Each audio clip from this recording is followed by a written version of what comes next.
So when preparing to make Bakerella's delicious cupcake pops, I came across this Bake Delicious Cake Pops baking tin.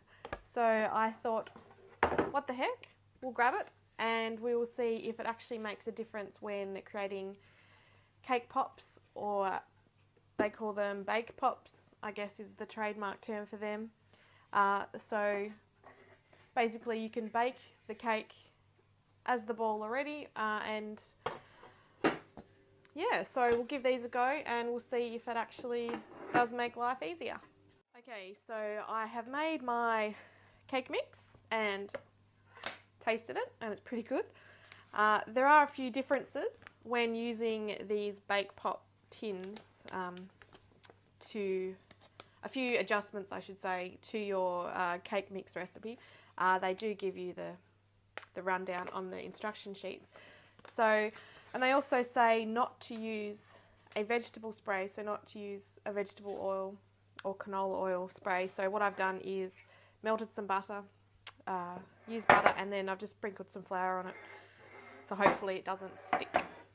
So now we just obviously add the mix.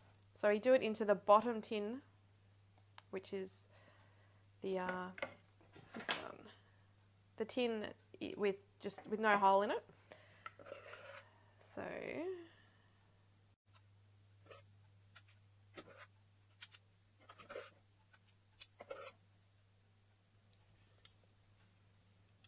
keep that for later.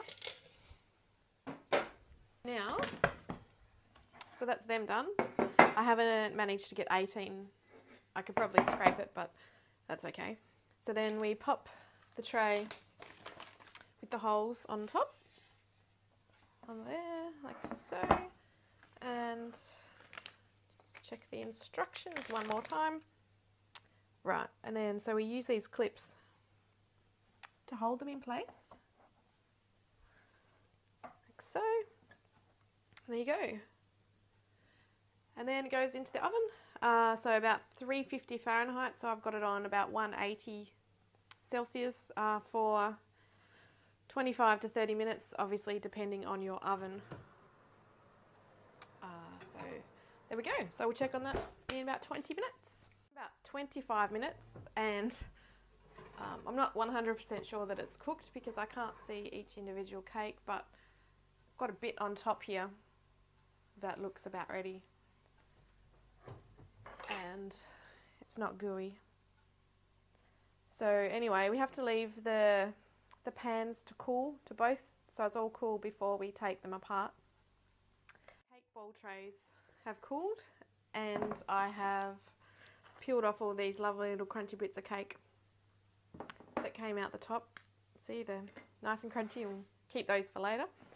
So we'll take these off and see if it actually worked. Well, what do you know? It may have actually worked. See? A nice little ball of cake. Saves us a few hours of shaping all our cake mixture into little balls. What we have to do now is put the cake pop sticks, or the bake pop sticks I should say, into the cake balls. So I've just melted some choc melts, or candy melts, depending where you live. I did it in the microwave for a minute on medium, sorry, and then stirred it, and then a minute on medium, and so on, just so I wouldn't burn it. So these are the sticks that came with the Bake Pop kit.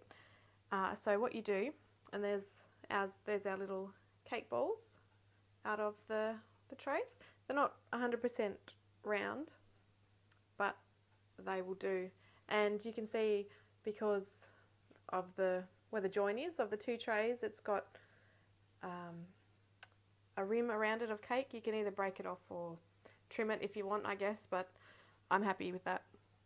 So dip the end of the stick into the melted chocolate, and then just put it into the bowl like that. So it's straight, I guess. And just do the rest of them.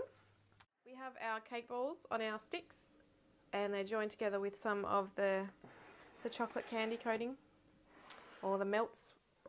So big bowl full. You want to try and get it covered. I don't really have a bowl deep enough, so I'm just going to spoon it around and hope for the best for now. And then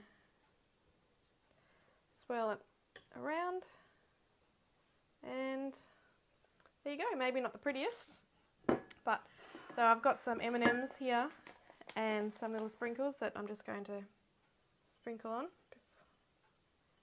See if we can get it stuck on there. Try and get some underneath. And there you go. One for me. A cake pop or a bake pop, because we used the bake popping tray. So I've just got a styrofoam block here, so they'll put that in there and hopefully it'll stand up. Oh, it's a bit top heavy now. There we go. Dig it in a bit deeper, and there you go. So good on do some more.